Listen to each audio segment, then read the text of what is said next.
Good evening.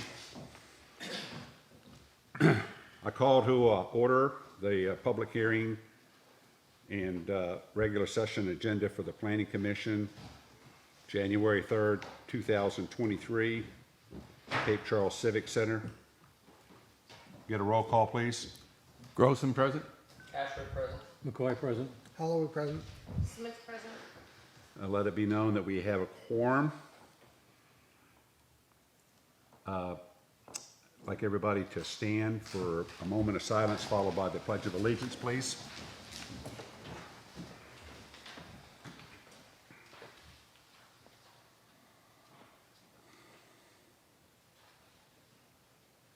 Join me in the pledge. I pledge allegiance to the flag of the United States of America and to the republic for which it stands, one nation under God, indivisible, with liberty and justice for all. You may be seated. There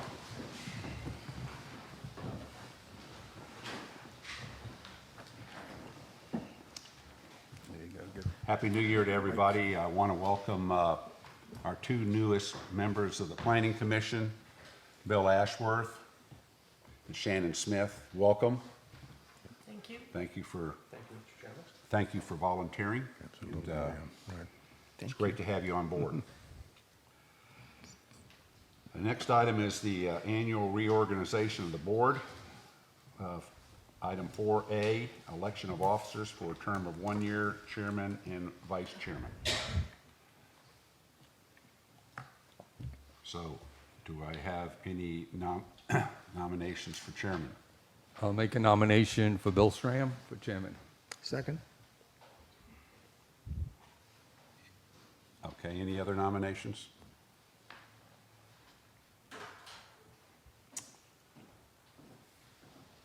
Okay, all in favor for Bill Stram to be chairman? Say aye. Aye. Aye. Opposed? Okay, next is election of the vice chairman. Do I have any nominations? I'll make a nomination for Dennis McCoy to be vice chair. Second. Okay, we have a motion and a second. Any other nominations? All in favor? of Aye. Dennis McCoy as vice chairman. Aye. Aye. Aye. All right. Thank you. Item 4B is update and adoption of revised planning commission bylaws. Katie? I'm going to ask you to pass over those. I did not have a chance to go back and review the bylaws and give the update that needed to happen. So I'll put them on for next one. All right. Thank you. Consent agenda. Does anyone object to approval of the consent agenda? Hearing no objection, the consent agenda will be taken by unanimous consent. Item 6, public hearings. The Cape Charles Planning Commission will hold a public hearing today, Tuesday, January 3rd at 6 p.m. in the Cape Charles Civic Center, 500 Tazewell Avenue, to receive comments on the following applications. A zoning text amendment, ZTA 2023-01, application from Lot 4 Holdings, LLC, care of Winmar Advisory, to amend Article 3 to create a new zoning district called Bay Crossing Planned Unit Development, and to amend any other sections of the zoning ordinances deemed appropriate to achieve the purposes described herein. And the other one is B, a zoning map amendment, a ZMA 2023-01, application from Lot 4 Holdings LLC, care of Winmar Advisory, to rezone tax map number 90-19A, correction, 90-19-A from residential R3 to the new zoning district called Bay Crossing Planned Unit Development District, if so created.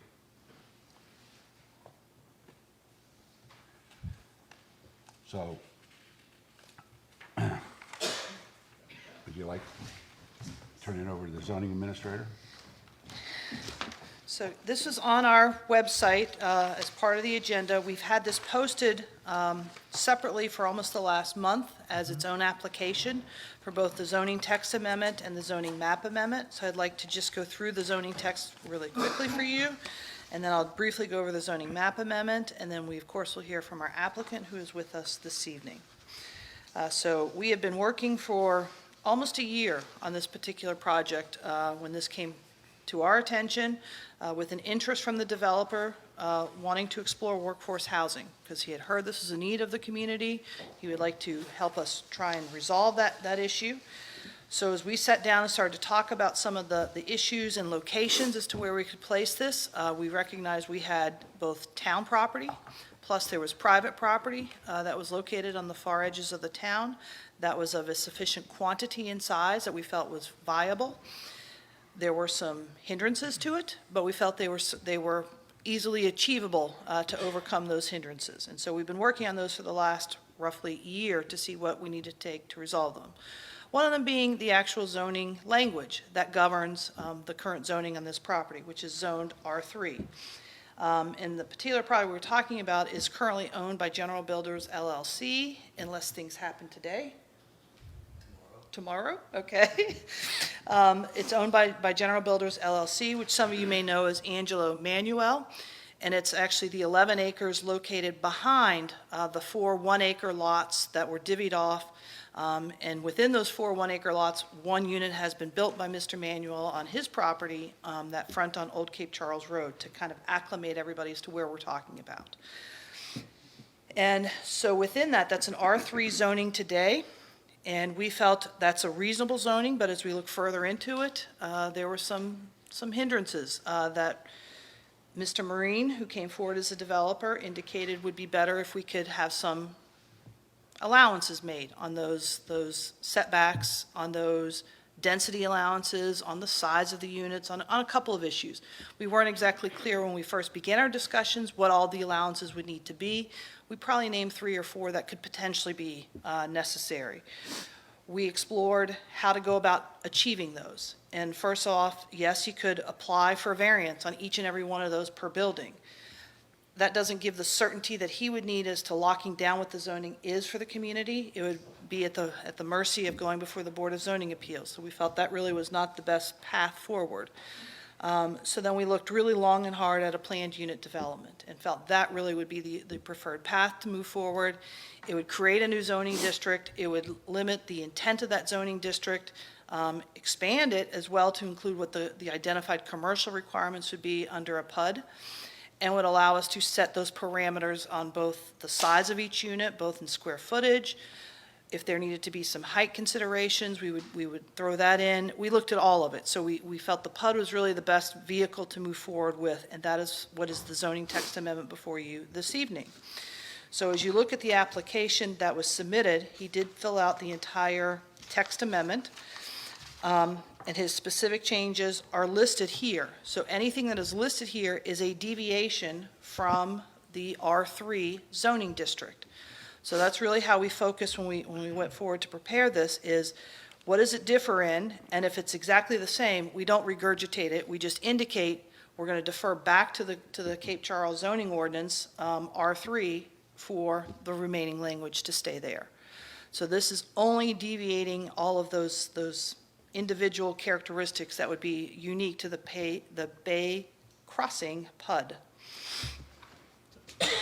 So I hope the text amendment itself is clear. We will be making one small tweak, as I noted in my staff report, because it came up when this was presented to the town council last month, that we somehow omitted the requirement that's in our PUD template that must be 5 acres. We acknowledge it. Mr. Marine acknowledged it, and he also indicated that would be added into his submission request as well, and I'm sure he will affirm and put that on the record this evening. So under number 4 of the Bay Crossing PUD district, we will be adding a minimum of 5 acres for a PUD district. So it's right there. What are you pointing to when you say 4? So I'm under the district regulations, section 1, number 4 of the Okay. zoning text, The actual PUD itself? the actual PUD. Okay. Item 4, it says, where it says lot, yard, height, coverage, and density requirements for residential development within the Bay Crossing PUD district, the following standards shall apply. And I'm putting in there right up front, a minimum of 5 acres for the PUD district. And then it will start from there, in addition to the following townhouses, et cetera, and all of its criteria. So as part of this, we did include a definition, a statement of intent to define what the intent of this PUD is hoping to achieve, which is workforce housing. So we listed that out. We've also included the permitted uses. As we've mentioned, when you create a PUD, you need to have 2 uses. Out of the potential 4 uses allowed under our zoning ordinance, this developer has chosen both residential development and a commercial use. And in this case, it's an electric vehicle charging station. Everything else, he's agreed to list as a conditional use permit. And to put that in perspective, I did include a chart for your consideration in the packet. I went through the ordinance and pulled all the conditional use permits that would apply for that, just so you have some understanding. And this was done specific with the developer in mind, of indicating we know 5 acres, slightly over 5 acres are laid out, and we're going to walk through that this evening, are laid out with a very specific conceptual plan for your consideration. You're going to see that there's what's called the remainder lot, or what's not a developed plan for your consideration this evening. However, we are seeking that to be rezoned to this PUD designation. To alleviate any concerns saying, well, we don't know what the plan is for the remainder of the lot, the remainder 6 acres of that lot, we've tried to alleviate it by saying it's all going to have to come back to you anyway, what would happen on those remaining 6 acres, because it requires a conditional use permit, with one exception, unless he chooses to do more workforce housing and more electric charging stations, which are things that we have indicated have some need and desire in our community.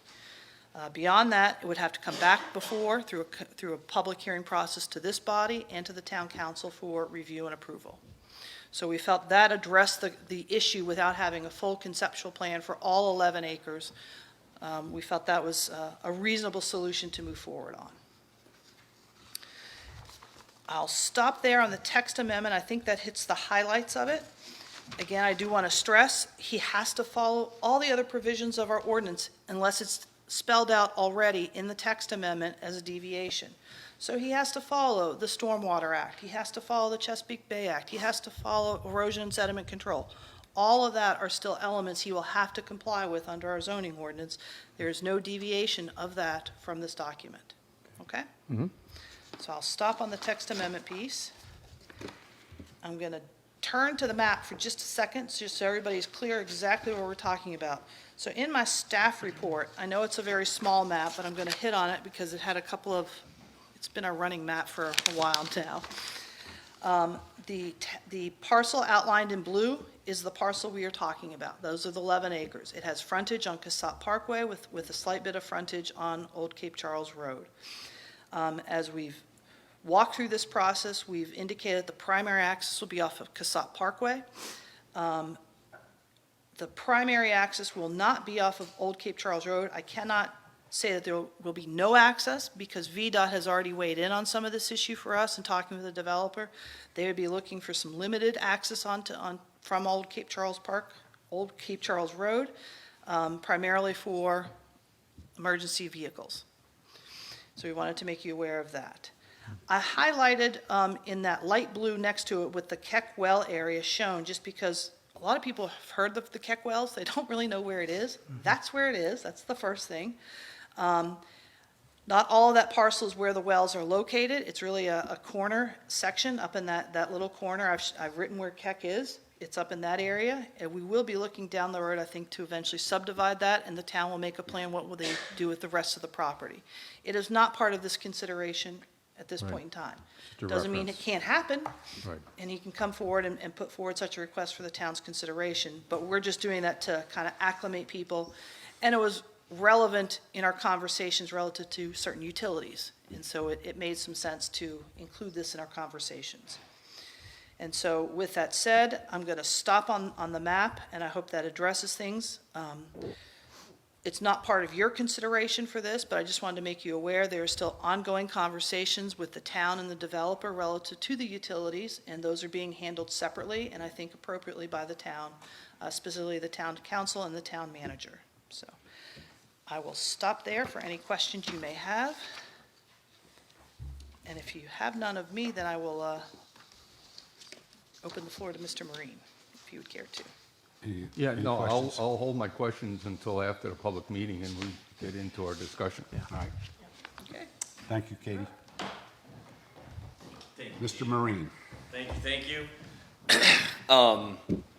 Before we dive into the presentation on the project, so you can see where the vision is, I thought I'd spend a few minutes telling you how we got here, and specifically the journey it's taken. 341 days ago, a passion project started. That's literally when I called Smitty and found out, we want to do workforce housing, specifically in the town of Cape Charles, and where can we do it? I'll say that I'm going to leave the passion part out of it because passion alone would never have gotten us this far, nor get us to the end. And so I've kind of nicknamed it in my head a project of milestones. When we first entered into a contract and identified the parcel, we did it with basically nothing. There was no water, no sewer, no zoning, a proffer that was restrictive, and very little opportunity for a path to the future. So what I've done is I've spent the last year working with a tremendous amount of support, a great team of third-party advisors and support from AES engineers to Dwell Studios on the architecture side, et cetera, to help us kind of start to formulate a vision, right? And that's really what this presentation is going to be about. It's what all of this conversation and dialogue is. The vision is not my own vision. It's not created and self-fabricated. It's been through a series of conversations with business owners, employees, residents, town, county, et cetera, to start to formulate where we think this should go in the future. So over the course of the last year, we have made a tremendous amount of progress on milestones. We've had progress with public water sewer, which is currently in a state of limbo. We've had great support from the town and the county on a variety of related issues to that. We were successful with support on the proffer removal, which was a restrictive covenant that obviously we all agree was antiquated and could be removed. And then we've made a lot of progress on the design side. And now that and I'll tell you what that means in a bit.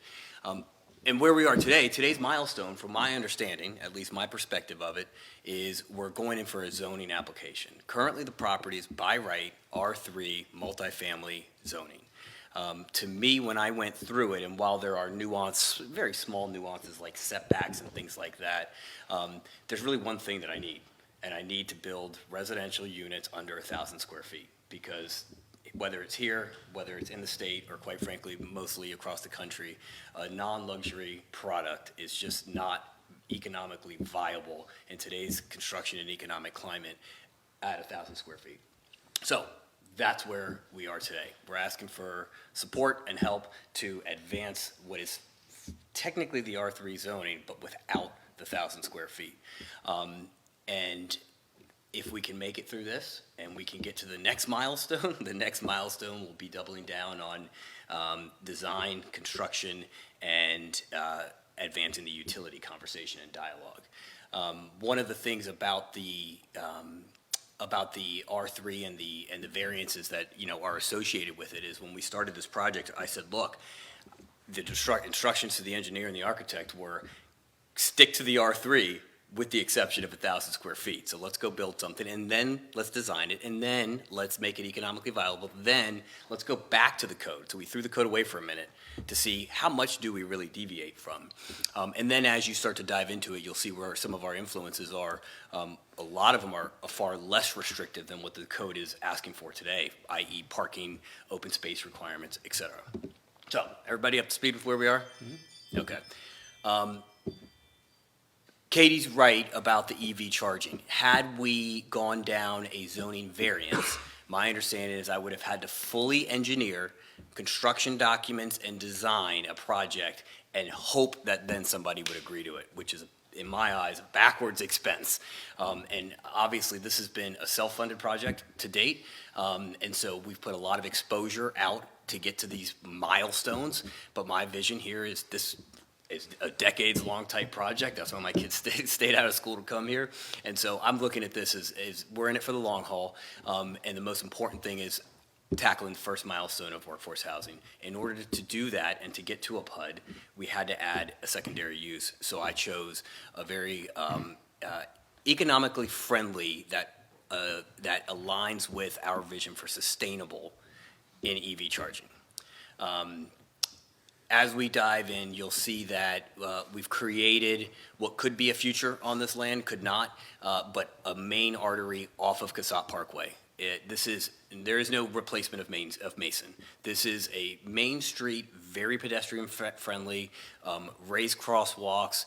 We're putting in a median. The median will have benches and street lights, et cetera. So it'll have a really welcoming residential feel is the goal for this. One of the things, and you'll kind of get into the design nuances as we get through this, there's a 20-foot yard setback on the left side or the west part of the parcel abutting a conservation easement, right? That started at 100, now it's down to 20 if I were to stick to the R3 code. We went through and designed this, and the way it was designed was there was not street parking on the main street. And there was no median because we didn't have the room. So when we got rid of that 20-foot buffer that the R3 code requires, right? So this is a new waiver that we're looking for. We were able to add street parking on both sides. The reason being is the current code, and I'm going to butcher this, but I think it's one parking space per dwelling unit. And we are at far exceeding that, over 1.25, and we'll get to the actual number later. And the idea is that I think you need more parking. And so there's a lot of things in here that are just because I think that we should do it. I think it's the right way to design it, and it's what I believe is going to be a successful product. At the end of the day, you're developing something or building something to meet a demand. If the demand is not there or the supply is not satisfactory, the whole thing falls apart and doesn't work, right? Westernmost part of the parcel is a workforce housing building, 63 units currently programmed. We have adequate parking, tons of open space. I'll dive into what that looks like. I show a conceptual future plan. I have no idea if that's what happens, but I wanted to give a visual of the interparcel connectivity that we're going to be able to create because I wanted limited access off of Casat Parkway. One, because I think you're going to have trouble with VDOT on it. And two, I think the idea is to have a gateway into it and then self-contain this parcel, right? You've got conservation and then you've got town on both sides of us. Let's do something that works within our own boundaries, maintain as much tree lines as we can, and then be very thoughtful on our landscaping, and we'll get to what that looks like. The other thing you can't see on this zoomed-in version is we maintain or add a 100-foot buffer on Old Cape Charles Road. I have no intent of making Old Cape Charles Road an access point. VDOT's initial conversation is you might need it for fire and egress. If that's the case, we have to support it, obviously. That's not a request, that's a demand on me. But I think that the idea is that there's no project signage on Old Cape Charles. If there's an access point, it may be egress only. It may be fire and safety only. But those are the kind of things that I'm trying to bring you up to speed on the last 341 days because there are so many questions you could ask me, and I probably have an answer to 95% of it. And I don't want to glaze over things that are important and that have influenced our design process. I think we can flip through. So as you'll see, we have an outdoor amenity area at the main entrance. The idea is that's going to be an enclosed dog park. The way this is situated with the leasing amenity office on the interior is that we maintain the residential frontage. We maintain a 30-foot setback, all of which conform to the R3 code. I actually added golf cart parking because I think it's critical. We got to figure out how to get a golf cart there, which is another milestone that we'll talk about at some point. And then other flex parking in this idea.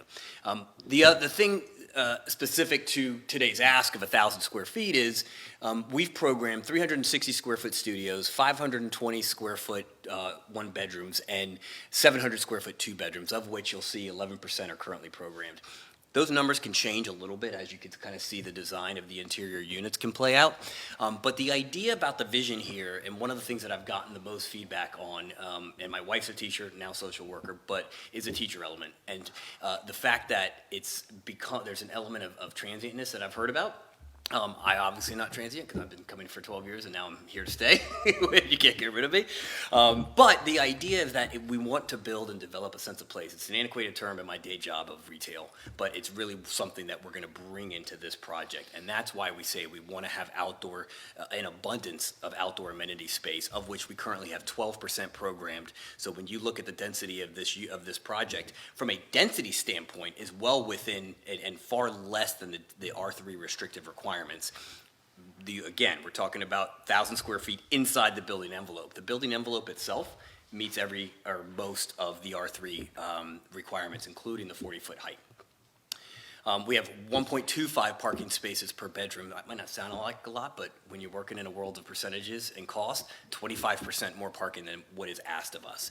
And I don't think that even accounts for the golf cart parking. And as you'll note, that we've added guest parking to the equation, which is also something that's not programmed. We're looking at a very efficient layout, if laid out smart, at a little over 2 acres for 63 units. And so the goal is, I think, build smaller units attracting to a younger crowd in the beginning, which is, I don't think any of us are the audience of, no offense, but grow in the future. And I don't know what that product looks like, and everybody keeps asking me, what else? I have no idea. My answer to you is, could not be more sincere. I have no idea. I know that this product, the way it's laid out, the way it's designed, I think meets with the profile and vision that we've brought to the table after hearing from everyone around me. And then I think it's a product that will be successful, and also something of a template going forward. I don't envision this being a product that gets built and nobody ever looks at it again. I think that this is something that is not recreating the wheel, but taking different innovative parts of multifamily development and development across the U.S. and bringing them into this kind of, into our small town. Can we flip? Back to the amenities. Jeff Klingel helped me with this plan, and it's, barbecue grills and picnic seating. And one of the ideas behind the smaller unit size, and this is, again, not unique to this environment, is if you were to take a poll, people want amenity space. They want community space. And so we've done that from an exterior standpoint. And so I think that not only will it be designed in not a white picket fence type idea, but more of a blend in with nature and blend in with the community and blend in with what at least I have experienced Cape Charles to be. That's what we're going to be spending a lot of time and energy on. And so some of the dollars that aren't going to go into the construction side, because we were able to shrink the square footage, are going to be spent in a lot of other areas, including the facade. This is an elevation, and there's two, but what we're trying to show here is we are going to get creative with materials. We're going to keep kind of a simplicity from a facade standpoint. Again, not part of today's vote, but I just want you to see what we're looking at. Plenty of natural light, windows. Actually, we went against balconies for the very reason of congregation space, and I'd rather have people getting together. If you get a bunch of 20-somethings getting together on a Friday night, I think that that's starting to promote and build community, and that's exactly what we're trying to do. We're using a mix of materials. You'll see that with us playing with wood. Everything, by the way, 35-year useful life type sustainability. Fiber cement, and even the wood will be faux wood so that it doesn't rot, and other materials, which I particularly like metal, so I got the architect to play with that. Flip through. And this really is just giving you a visual and letting you know how much thought and detail and attention has been put into trying to conceptualize and illustrate for you the visual that is behind all the words and in my head. Keep flipping. This is actually, I thought was pretty cool. I said, look, at 360 square feet, what's that look like, right? I wanted to know what an interior space looked like. And you take the components of residential living, and you really have a ton of space when done efficiently and laid out with purpose. And so there are going to be elements that we're going to play with, and this will tie into built-ins and things like that that'll make it purposeful, so the design and the layout is efficient and thoughtful. And we even have, this isn't walk-in showers. I mean, we have plenty of space in these units, how they're laid out. And so I was very impressed with what we were able to accomplish, and a lot of that has to do with things that we don't need to focus on today, but building depths and things like that. Again, not part part of your vote, not part of the height, not part of an exception, but how you got to make the pieces put together. Civil, obviously a big hurdle of this project, there's utilities. And so we've been thoughtful about developing today for future potential. We have we have electric coming in, three-phase electric on the south off of Old Cape Charles Road, which is adequate capacity, which was, fingers crossed, another milestone to be able to accomplish EV charging. We have sewer coming in from the south. We'll have a grinder on site, and that, again, assuming that the sewer extension continues the way it's planned, we'll have adequate capacity to tap into that with actually minimal drain because of the grinder system that we're going to implement. And then we'll have water coming in off of the Keck wells from a fresh water line coming back to the north. And the idea is we're programming all of the utility easements to go through that main street, right, through the median, keeping everything separate. And I know this is nuanced, but a lot has to go into the engineering of this to make this product work in the short term and long term, I think, for the land and thoughtful planning. Underwater stormwater management, that's programmed into the parking spaces. Those are the little red squares that you see. So yet to me, in my head, another milestone of being able to figure out, okay, we can, if utilities and water and sewer can get connected to where we need to tap into them, we have the interparcel master plan done to make sure that there's a future. On that topic, what allowances have you made for communication technologies, internet and the like? None. I assume we're going to have satellites by the time this is built. You know what? Actually, that's a good one. That's not one that we focused on. We focused on the big No, I three. understand. We presume, I don't know, is there fiber in the town? I'm assuming there's not fiber here. There is, Broadband is. Broadband, but not fiber. well, there's fiber to hubs. Okay. Not to individual residences. Yeah. The Eastern Shore Broadband Authority offers fiber access to school systems, towns, public institutions. There are other third parties that offer cable access at varying speeds. Yeah. There are all kinds of funds that you can apply for to get stuff, get service put out to the property. Is that Pacer? No, the USDA and the FCC. Okay, yeah, have they're funds. they're on the. I work for Satellite Communications. Ah, okay. So can we have a talk? There are satellites today. So let me ask you a question then, because it's a great question and it's one that we haven't tackled. Do you foresee that being a insurmountable milestone, or I just mean, I it's don't just know. a You'd have to process look and order see. of magnitude? Yeah, Yeah, I mean, makes sense. there's rural development funds, so I would assume you could get it, but we'd have to, Mhm. that'd be something you'd need to look into. Okay. Yeah, you're going to want something to provide folks access to make their computers usable. Because some people will want to work at home, and you don't want satellite because you don't want every unit to have a dish on it. Oh yeah. I was Right, joking right, about right. this. Yeah. Or You know, Starlink. You can go the other way and pay way too much like I do for cable, because I get 300 megabits down, but Yeah. it's a pretty penny. Yeah. Please continue. Oh, that was it. Yes, yes. You got me. Yes. You perfect timing. Okay. Any questions? I'll hold again questions until our discussion period. I have a quick question. Please. So I love the idea of, flexibility, but I think you've kind of built into the plan where you have this, this area that you use for future development, depending upon demand or how the initial sort of occupancy levels go.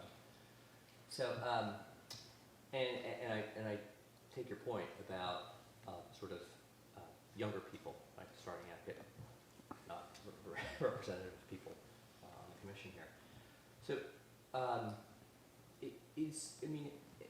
what is your sort of sense of what demand is going to look like in the next 5 years? I mean, tell me about sort of like are these going to fill up, do you think, pretty quickly? I mean, and is that the reason why you sort of like, you seem to like maybe going a little bit slower than usual? Because what do you mean slower? What are you seeing about like demand for housing among that sort of younger set coming into the area? You know, I think that that's a different milestone. That's non-construction related milestone. Today, the construction related milestone is 1,000 square feet. But that's gonna But- drive your milestone, right? Correct, but I think that It's gotta so I guess here's what I'll put. I think the targeted audience is attuned to this product type, layout, square footage, configuration, idea, amenity, et cetera. So I think I've said, okay, here's an audience, here's the layout. Now I think that there's a question is, where is that audience? How close are they to coming to fruition? I think that's what I'm getting at. Right? Yeah. And I think that, look, we're not getting built tomorrow. Right. No matter how well today goes. So part of the way I view it is I think there's going to have to be a bit of a campaign. There's going to be a marketing effort. There's going to be partnerships with school counties. I've already worked with a number of the larger business owners that have shown me what their growth plans are. And so that has influenced and kind of supported, right? Like I need something to keep me going on this thing.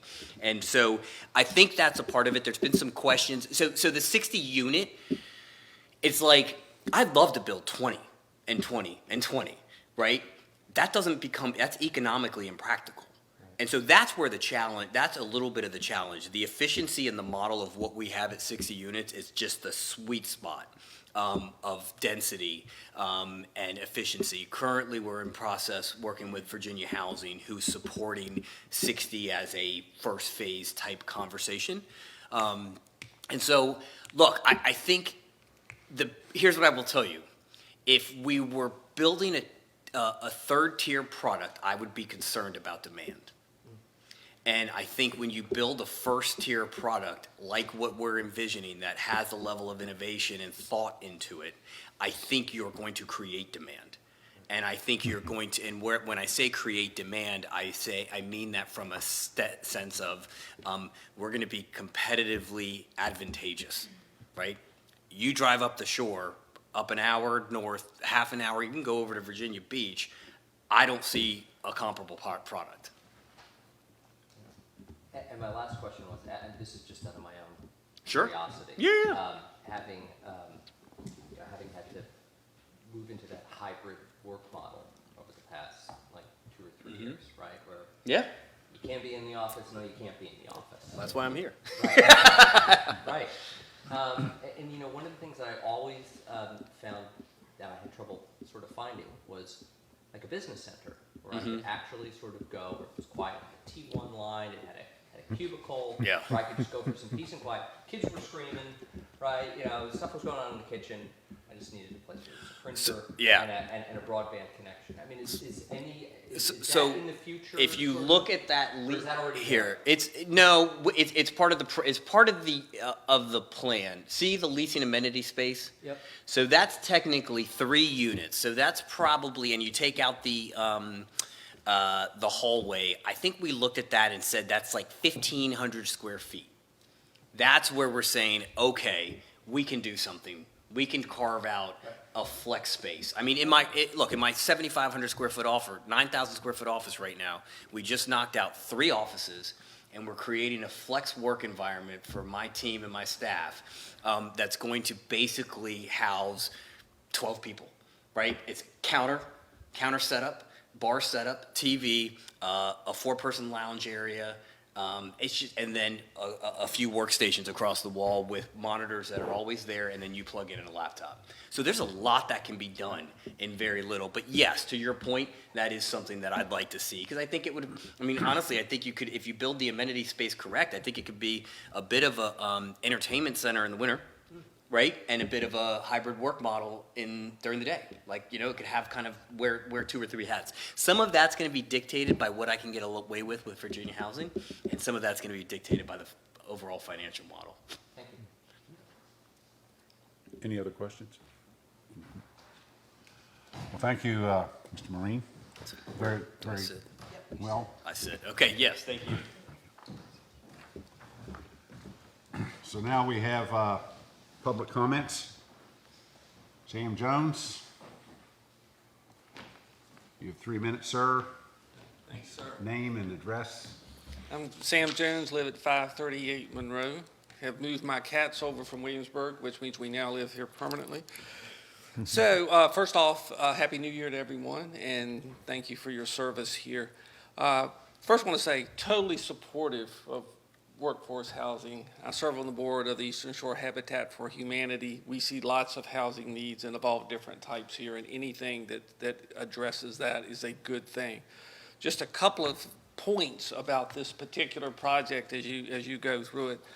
First off, I did the math on your the formula of the 80% of the 55,000 Cape Charles, and then, up to 150% to see, well, what kind of income were we talking about when we were talking about affordable housing? And it's 44,000 to about 82,000. And to me, that feels about right for a workforce housing project that's aimed at our firefighters, at our teachers, and others. If you look at the rent and utilities not exceeding 30%, also a formula we use for Habitat, that's about $13,000 at that low end, at that 44,000, or about $1,100 a month. And I just did that, say, okay, does all this feel reasonable for what you're trying to do in the population, to the question about demand that you're trying to reach? All of it seems. As was noted by both speakers, it's just over 60 units in this one. The only thing I would suggest to you is that if this is highly successful, there could be 4 of these, could be, not planned at this point. And as you look at the density that's, at that point about 260 units total, are you comfortable with that on 10 acres of land? That's just a question, I think, to consider, realizing that that's not what's proposed here. But if I understood the comments right, by right, that could keep developing in that way. The good news is there'd be great demand for it, and we would be meeting that demand, but that's a lot of units in one place. And then finally, if you can ensure that this stays long-term and somehow doesn't convert to short-term in whatever rules and regulations are out there that are available, I think that will be really important as well. You have an objective, as Katie said, it says in the preamble, the intent of this is workforce housing. And if you can find a ways along the way, and maybe it's not you, maybe it's another board, maybe it's a town council, to ensure that that's the need that it meets, I think that would be really important for you. Other than that, thank you for the opportunity to speak. Thank you.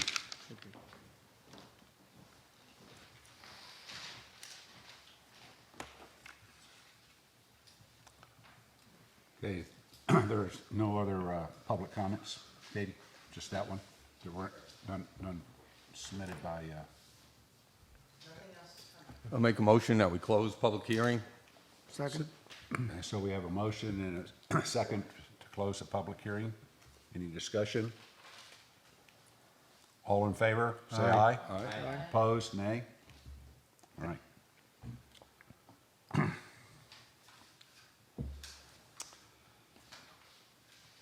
So now, item 7, citizen comment period for any item not subject to the advertised public hearing. I had no one signed up. Number 8A, unfinished business, request from town council to draft zoning text amendments to section 4.5, off-street parking and loading standards, re-add golf cart parking spaces, appoint subcommittee.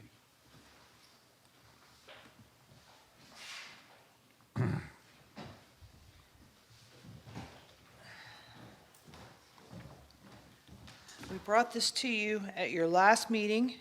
We did put it on pause just because we had change of membership occurring in the Planning Commission itself.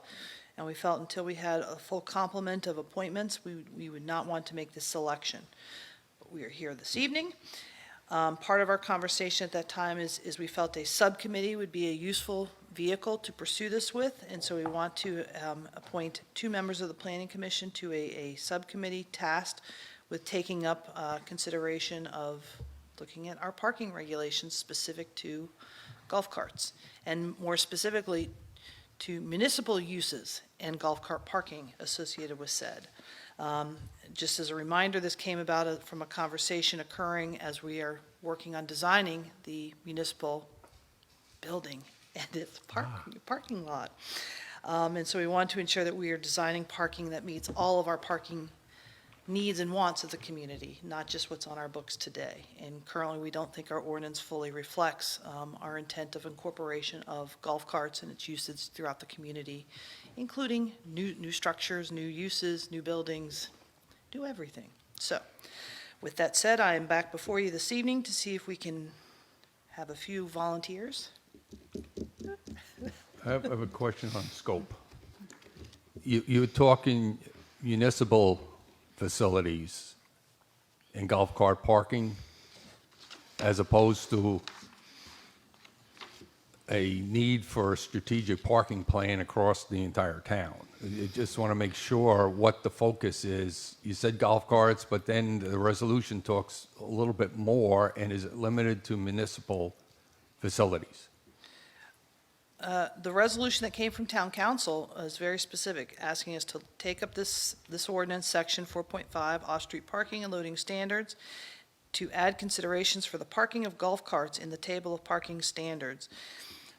And specifically, 4.5.c related to shared parking for dual-use facilities. So I view that as not just directed to municipal facilities, but directed to Okay, look at the that's what I entire wanna- parking right, standards okay. relative to golf carts Okay. and the incorporation of said. We were asked if we could focus and do the municipal use first, since there is a pressing need for that answer to be advanced, since we are trying to work towards a design consideration project. Any other questions of Katie? So we need two commissioners to volunteer. I will say for the good of that you, two new commissioners, that we already have a subcommittee on housing, of which Commissioner Grossman and Commissioner Stram are on. And we also have, somebody's gonna have to be appointed to the HARB, right? Because we lost somebody. Yes, that's So that's. part of our reorganization and. So anyway, I have two volunteers. So let me ask a clarifying question. If you volunteer for the parking subcommittee, that does not prohibit you from volunteering for No, another? no, this is just a subcommittee.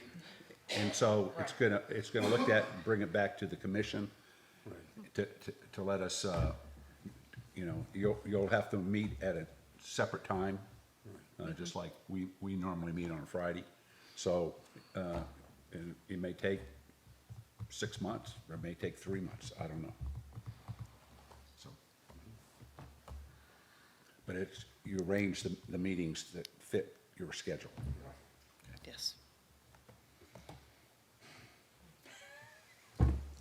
Given that there's been no encouraging response from the commission, I'll volunteer. I'll volunteer.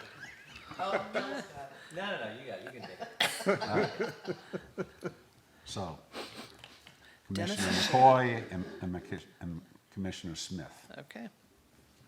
Thank you. Thank you. No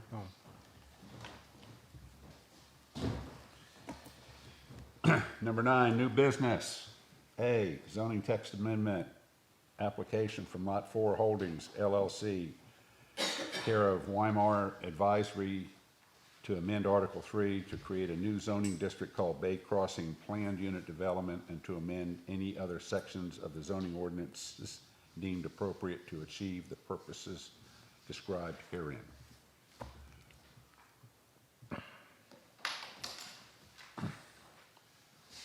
All right, so do we have discussions from the commissioners on what was just presented? I had a question.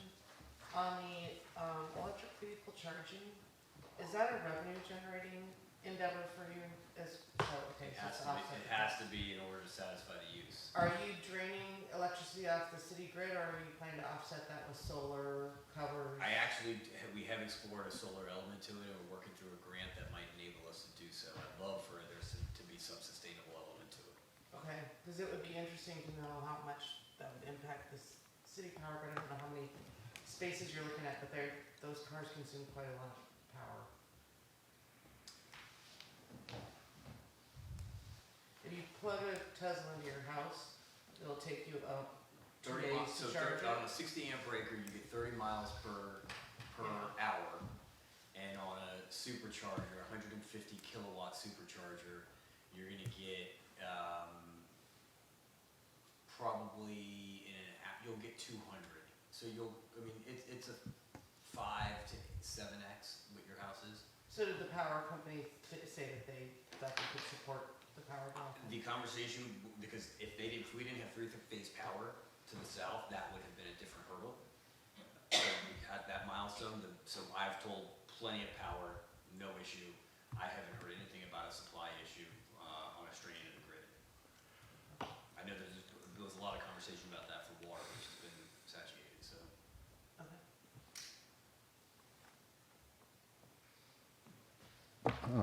Okay. Just to go down, the conceptual face that you said is subject to change, so I understand simplicity is what you're going after, but it's something similar to what we saw there. Yeah, that's where, Okay. that's where it should generally be. All right. My wife doesn't like it, so there's gonna be a couple changes. Right now, in the PUD, you have townhouses called out as well, and that's future flexibility to leave townhouses? So look, everything's conditional, but the idea was that we were trying to put some parameters around other variances that would apply, and one of them was around the townhouses being able to have different setbacks and stuff, because we want to make it very pedestrian feeling, not like you're pulling into a sea of townhouses type thing. And so there was some Okay. considerations given there. Although it's not addressed in zoning space, what is your feelings right now with short-term rental and subletting in this complex? Could not be more misaligned with the intent of what I'm trying to do here. Okay, all right.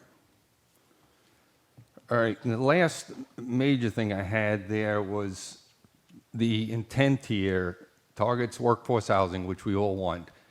The 30% criteria that's in there, how are you interpreting that particular criteria as being applicable to this project?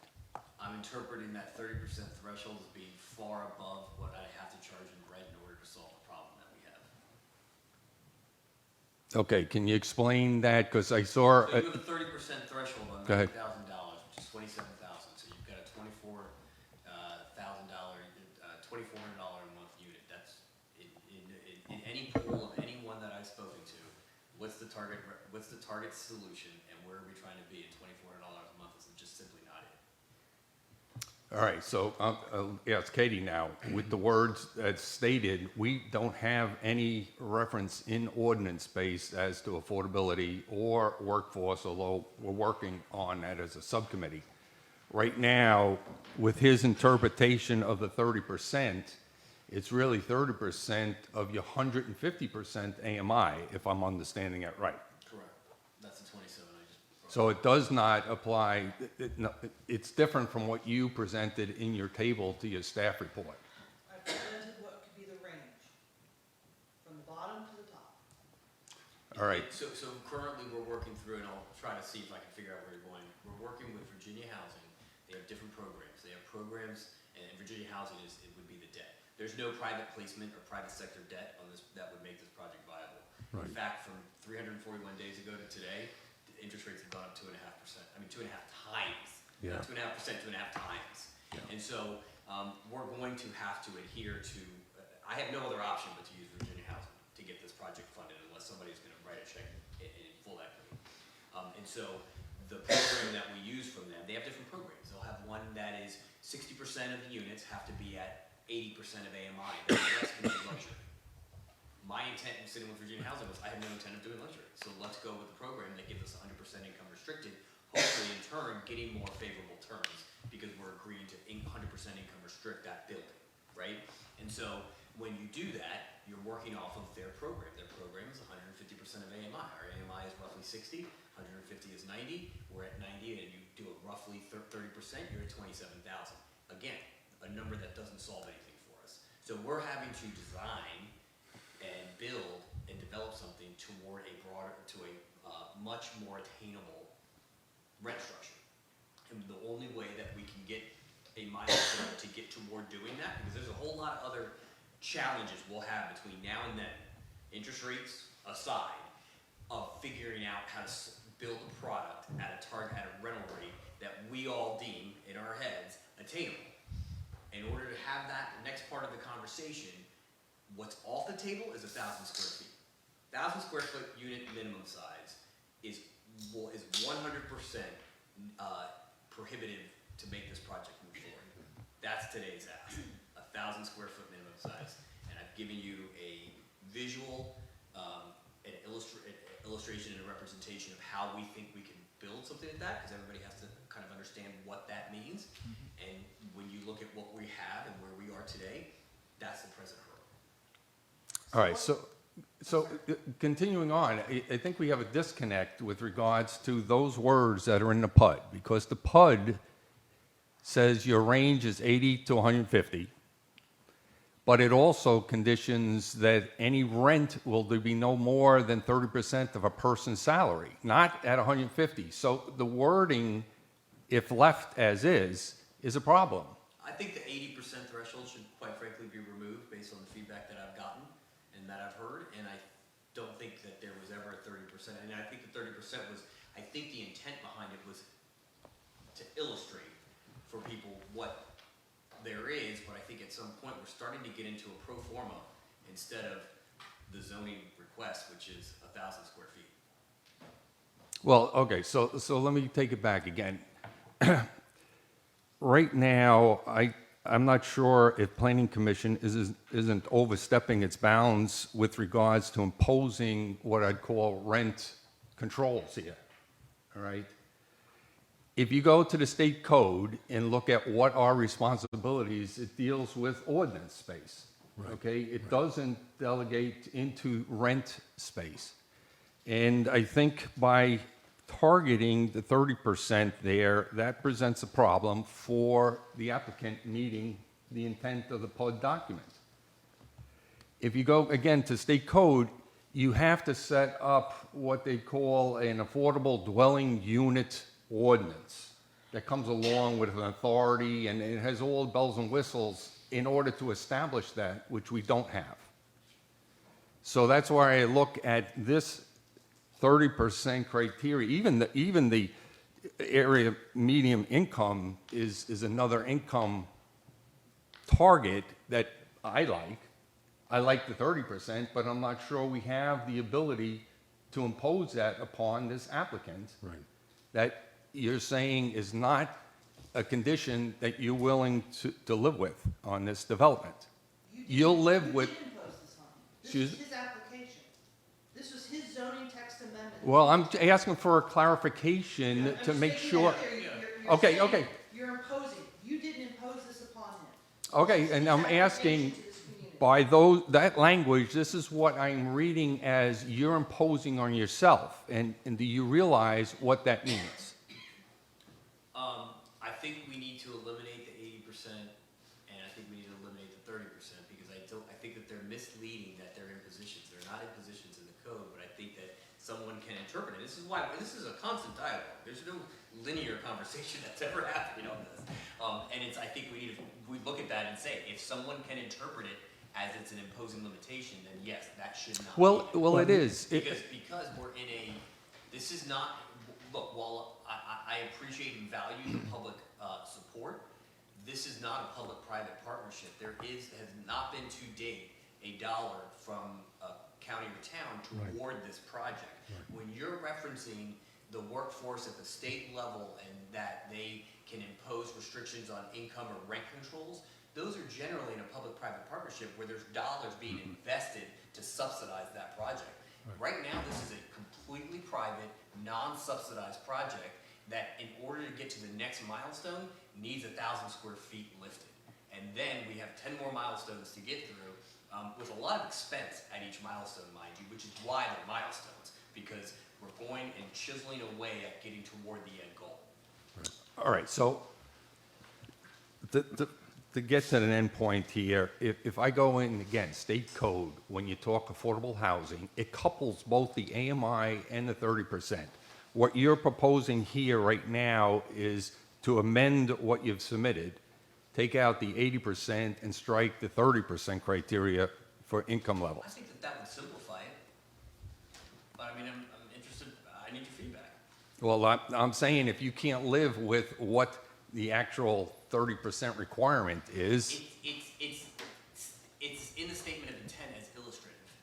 So it's illustrating what the economics are behind the definition of workforce housing, because the definition is made up. It's a made-up term. And so we're trying to put, for all, the intent behind what we're doing. At the end of the day, believe it or not, Virginia Housing does not have the 30% restriction. They tell you it is a guide, and they say they have the 90. So if you make 90 and tomorrow you make 91, that you are now phased out of the program. But the 30% restriction is a guide that they want you to use and leverage in a pro forma, but it is actually not a requirement in the loan documents. okay, and the way I feel, Virginia Housing will be imposing on you whatever criteria is when you go for that financing, not us. Right. They that- are that's- the imposing authority, Right. because Right. they're the ones giving me money. Right. They're ready to check, so then they have parameters and guardrails around what that funding looks like. And the thing is, and this is where I've had a little bit of question as we've kind of gone back and forth of trying to figure out how to thread this needle, is what if their program changes tomorrow and it's not 150, it's 145, right?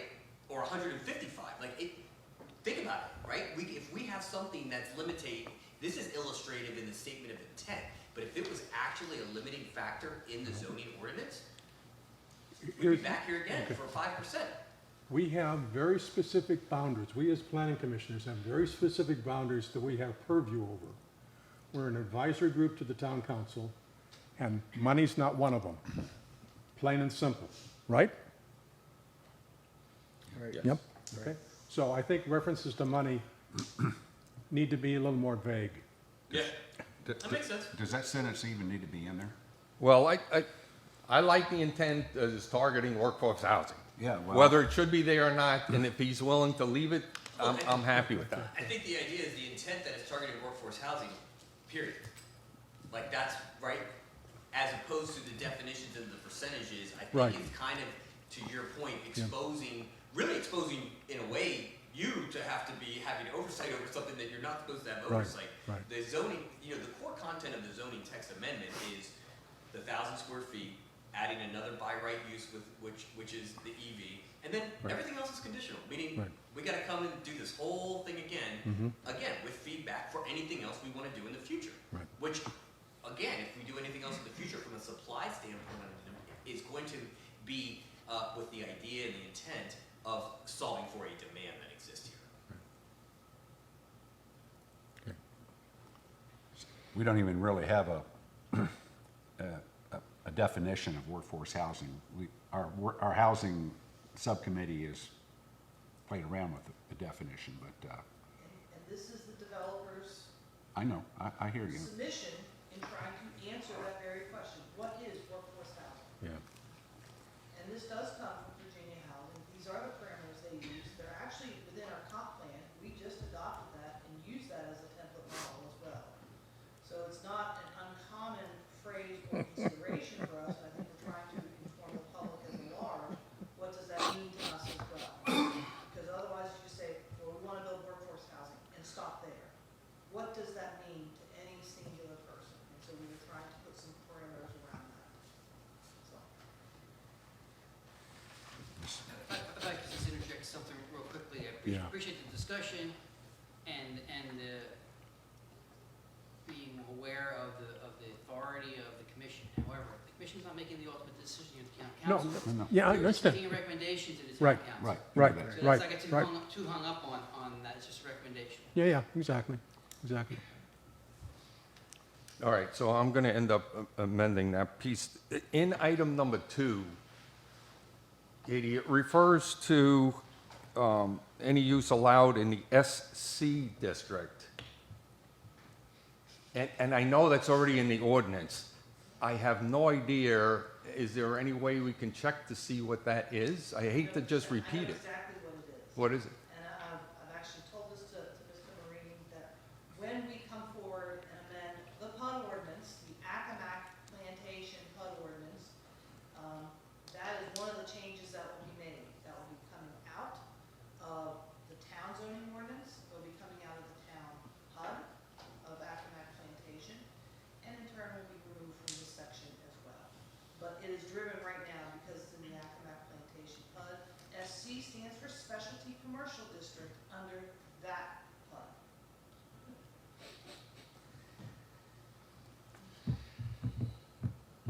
But I'll find that language in our ordinance. You're correct, because it was copied into our ordinance without acknowledging it really is meant to be singular to the Accomack Plantation PUD. It never should have been copied into the town zoning ordinance, but it was.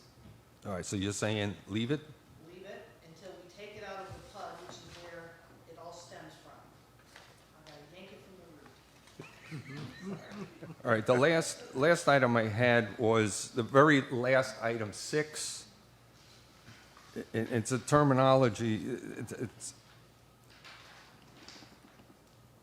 this is your catch-all, anything that's not included. Well, the last piece, with provisions of this chapter, what does chapter refer to? The chapter refers to the entire zoning ordinance. Oh, the entire zoning ordinance? Okay.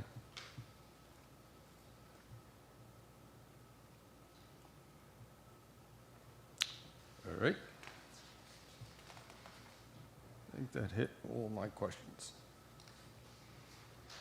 Okay. Any other commissioners have questions on the zoning text amendment?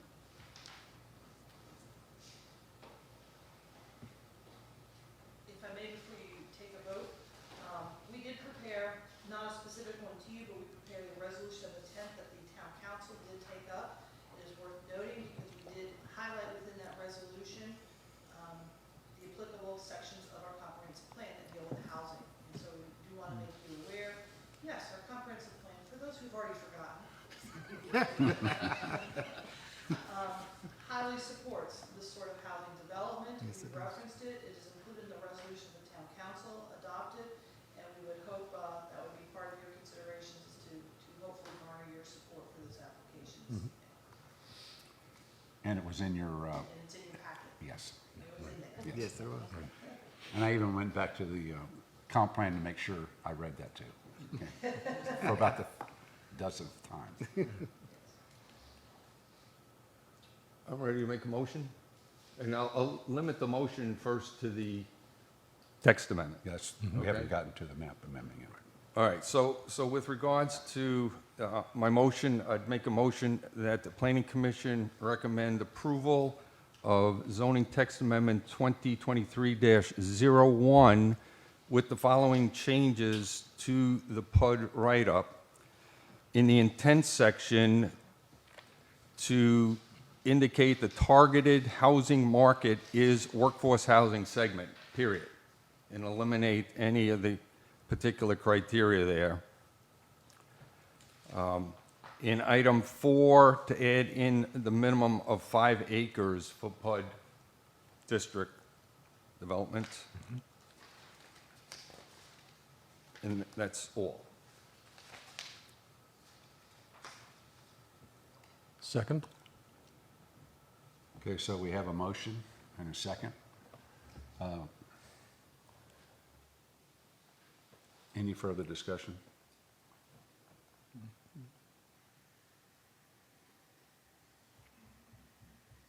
All in favor? Aye. Opposed?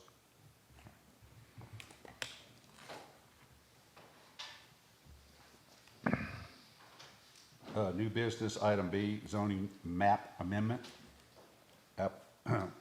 ZMA-2023-01, application from Lot 4 Holdings LLC, care of Winmar Advisory to rezone tax map number 90-19-A from residential R3 to the new zoning district called Bay Crossing Planned Unit Development District if so created. Mr. Chair, I'd like to make a motion that we recommend approval to the town council for zoning map amendment 2023-01. That includes the entire 11.494 acres parcel. Okay, so we have a motion, any second? Second. So we have a second. Discussion. Any discussions from the commissioners?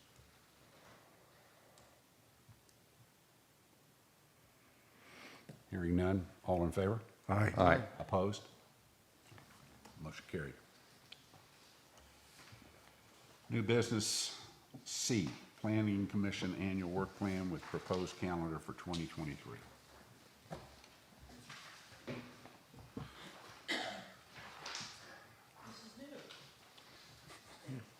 Yes, it is. Over the last year, I've been keeping notes of topics that have come up that we've had to set aside and focus on other things. It doesn't mean that they weren't important, it's just we had a particular agenda we were trying to get accomplished. With that said, I felt it might be useful for us now that we've been able to finish several very large projects, both our comprehensive plan and the historic district guidelines, move those to the side while we still have a few lingering commitments that we need to tackle. I felt it would be good if we can put together a whole list of what else we think is on the horizon and start working out a calendar as to when we think we can start getting to them, and maybe looking at some sort of subcommittee structure to help us do that as well. And when I say subcommittee structure, I'm not just saying for the Planning Commission, but maybe from time to time we might want to involve some citizen participation as well to take on some of the load, to do some of the research, not do all of it, but to help carry some of the load and bring it at least to the full commission for consideration. So with that said, I've put together a list. The number one, which is going to happen whether you agree to it or not, because it's under contract, so we're going to do it. And we are working on it, is the zoning ordinance review and revisions. It was phase 2 of our comp plan consultant work. They were taking those up to see from the comp plan what other zoning ordinances should change to ensure we're in compliance with our comp plan work. In addition, are there a lingering list of issues that we've identified over the year from the staff or from the Planning Commission themselves that should be fixed in our zoning ordinance? I've done a draft list that's already been provided to the consultant. You now have that in your packet, and we're happy to talk about that at any time you like, or set aside a work session to talk about it more specifically. That's our start. The consultant is working on giving me a counter list of not just our list, but now their review and what impressions they have of our ordinance and what things they think we should be fixing as well. And then as part of that list that I did provide, there are some sections that has happened through our General Assembly action over the last several years that we've never really addressed or discussed from a town perspective, and how do we wish to deal with them within our own zoning perspectives. Things like EV stations and marijuana facilities and some other changes that have happened under the General Assembly statute that we really need to recognize and figure out how we want to bring them in as a community as a whole. So we have provided the whole zoning chart for your consideration at some point. And I'm now giving you the rest of my list, and you can either agree or disagree or say you're crazy. And no, you don't have to do my list. I just wanted to give you my thoughts of what I've observed over the last year, things I think we should be tackling, if not in this next calendar year, in the next 2 to 3 calendar years. It is a hefty workload. I'm not considering it and saying, oh, we can get this all done in 1 year. No, we can't. But I at least want to get all my thoughts down on paper so that we are thinking about it and trying to create a long-term plan for it. So those are my thoughts to you. Punch list for the commission. Yes. Katie, are these listed in any type of priority? Beyond number 1, no. No, but I will say that there is currently a town survey that is being conducted, and if you haven't responded to that, I recommend you do. But that's got some of the things that are in here, so that might also set a precedent on priority too, so. Yes, and I think it needs to be developed in concert with what the town council is doing, because again, our workload does flow from them, and we want to ensure we are advancing their strategic goals to completion. I think what is probably going to ripple through there's something associated with the harbor and the harbor plans. And so I don't think that is off our list at all, but where it sits as a priority, I don't know yet. But I think we've identified that when we were doing the comprehensive plan. We were looking at the zoning map and changing all that. And I think we all heard from our joint meetings with town council, the old master plan for the harbor is dead. Dead, I say. Sorry. So the town manager has raised his hand a couple of times here. Mr. Chairman, I just appreciate the plug that you made for the town survey, and since we're on Facebook, would you also just say, please, if you're going to participate, it has to be before the 13th. 13th is a deadline, so please get out there and complete that survey by the 13th. Yes, we understand that the survey has to be completed by the 13th Thank you. Of January. 10 days. of January. January, yes. Two comments. One, the town council is working with the town manager relative to priorities. And that's going to have to be meshed in here, because I can see a couple things like short-term rental ordinance needs to be listed, and strategic parking plan needs to be listed. Those are two items, and I'm not sure in what order, but again, town council is going to be establishing what their order is for the town manager and staff, and that will certainly drive the list of priorities. And I recognize this, I think this is relatively new. If this is something you've done in the past, then I apologize and not recognizing it. I just think it's an exercise we need to incorporate into your work plan. It should be part of a work plan. You should have a work plan. I just think it's a good exercise for us to get into. I just wanted to get my thoughts down on paper. I hope we have some additional conversation. It doesn't have to be at tonight's meeting. It could be I think we might be recommencing a work session schedule here soon. We need to have that conversation. If we can just talk about this as a whole, because this is just my thoughts, and my thoughts are not your thoughts, and you may have others, and you may not agree with everything on this list, but these are just things I have Well, encountered it's over good to the have year. the list, and it's good to go through, in my mind, and determine to what extent the planning commission is involved. You know, there are a couple here that I'd say, well, this is more a role for town staff than it would be to involve, us or a subcommittee. Now, that doesn't mean we can't participate on a subcommittee, but it wouldn't be something that rolls back to the planning commission. Right. I agree. This is something that's probably, it sets the stage for us, I mean, it makes us a little bit more proactive than reactive. So It's a mindset change. with that said, the alleys, the sidewalks, I know it's an ordinance, but I do know that the signage is going to have to, eventually, we're going to have to retackle that again because of all the changes. So anyway. And that's actually listed under the zoning ordinance list, signage as a whole, and I've already got our consultants starting on that one, Good, yes. good. So, Any other comments, discussion? I think it's a great job. Thank you. Thanks. gonna keep moving, housing? Is that next? Yes. Report of officers and committees, number 10, A, Housing Committee, land use ordinance barriers to housing development. And I apologize, we were a little shorthanded with staff towards the end of this calendar year of December. We had vacation, we had some health issues, and some of us just went down because we're tired. Anyway, with that said, I apologize for that. I'm not sure everything made it into your packets from that came from the Housing Subcommittee. You should have actually received an updated Excel spreadsheet for every factor, factors 1 through, I think, 6 is where we 6 so got far, from yeah. Thank you. I hope that's what made it into your packets. I'm not positive on No, that. just factor 6. Just Factor 6. You should have received links 1 through 5 as well. So we will get that out. We'll get it posted onto the website, so it's under the Housing Subcommittee's page as well. But we'll also make sure it goes out to the Google Drive, into your computers. Yeah, the one thing that we made it a lot easier to focus in on color coding green items for the planning commission to consider. There's a lot of material there. Some of it just dictates what the recommendation was, and yeah, we meet it. So, but it's written in a fashion where everything is covered. Now you can focus, as you get these tables, just on the green items. You can read the others, but the green items will limit, because when you put all these tables together, you probably get 75 pages worth of tables. Which is about the size of that study Yeah, there you by go. Berkeley Group. There you go.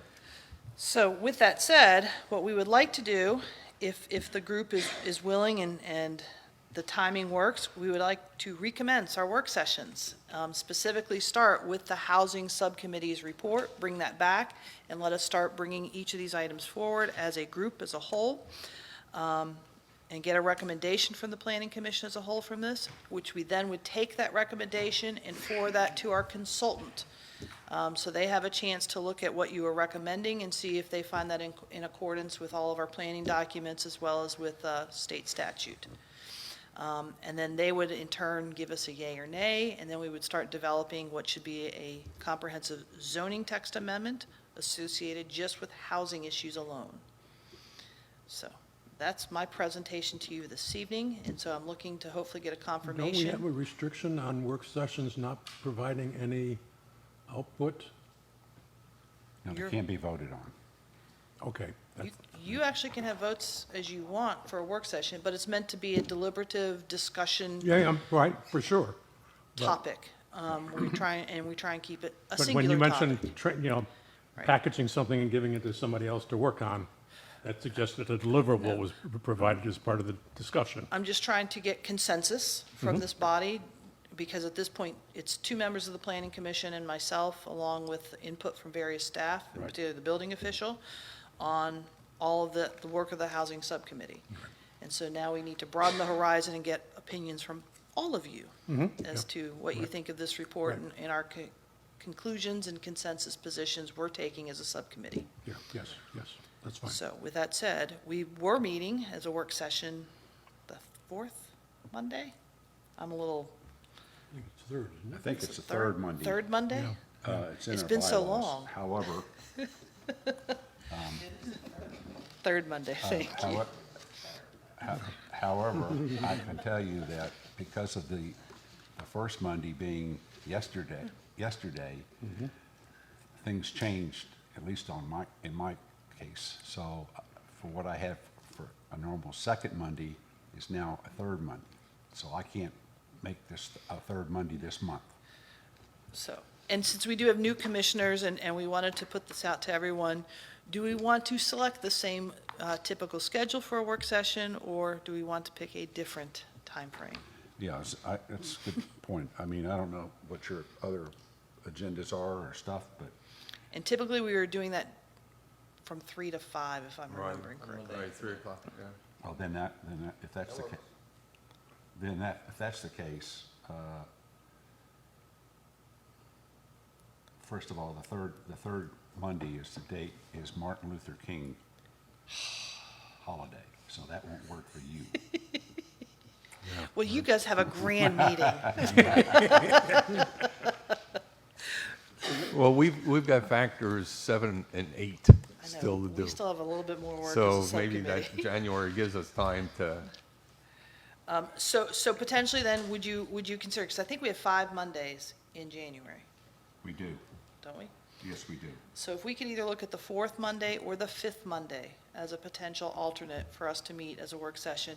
I am pressing because, again, we are working with a consultant, and we have made certain tentative schedules of trying to get product out to them for consideration and their review and input. So either one of those Mondays are good for me. I could do the 5th Monday though. If everybody is okay on the 5th, I'm okay. then we will do the 5th Monday, Okay. 3 to 5. 3 to 5. in here. Yes, thank you. Can you just tell me again, when is the consultant looking for recommendation back? That's all right. On the housing stuff, I've told her I'm gonna start funneling the work we've done to date so they can have a chance to see how we're approaching this and dealing with this. They have the study, the Berkeley Group Report already, so they've looked through that en masse. So they wanna see our breakdown and our issues and things that we're hoping to focus on. So with that said, I've told them I was coming tonight to present all this to you and set up our work session, so I couldn't give them a commitment beyond that. So I'd like to be able to give them all the housing stuff by the end of January. By the end of this work session, I would like to present to them where your thinking is sitting on the housing-related issues. Because they have some real thoughts on housing relative to our comp plan, specific to, say, types of housing units, like duplexes, townhouses, things of that nature, and they really want a chance to have some conversation with you on that and some consideration of it. So if that is doable, it sounds like we're there. So it's the 5th. Fifth Monday of Good on the January. 5th, but in the meantime, the subcommittee can meet. Yes, we still need to Do meet those to other finish two. up. We have 2 more factors to go to then distribute to the full group. Yes. Okay. Thank you. The last item, not the last item, but number 11 is the standing staff reports, planning and zoning administrator monthly report Yes. for December. Yes. I just wanted to make you aware, we do have 1 application that's been filed before the Board of Zoning Appeals. Again, I'm informing you as required by statute to make you aware of that application. It is for a rear yard setback at 112 Churchill Downs, and it's pursuant to the Accomack Plantation Planned Unit Development Ordinance. And if you have any further comments or want me to weigh in or provide your thoughts over to the Board of Zoning Appeals, I'd be more than happy to do so. But I can tell you from a staff perspective, I will be recommending in support of this variance application. Lastly, I am still working on the annual reports. That was a new feature for you, I think, for the most part last year. We beefed out what the annual report should contain. I'm still working on those both for the Planning Commission as well as for all the other boards that we staff, which is the Board of Zoning Appeals, the Wetlands Board, Historic District Review Board, and Harbor Area Review Board. I thought I would have them, but I did not. There was some sickness towards the end of the week in our office, and that kind of spread to my head over the weekend, so I trashed doing work at home. Sorry. So I will have that for your February meeting. Okay? Great. And that's it. Thank you. Announcements, next meeting, Tuesday, well, we have our work session now on January 30th from 3 to 5 here, and then our regular session meeting is Tuesday, February 7th. Right. Item 13, do I have a motion for adjournment? So moved. Do I have a second? Second. All in favor?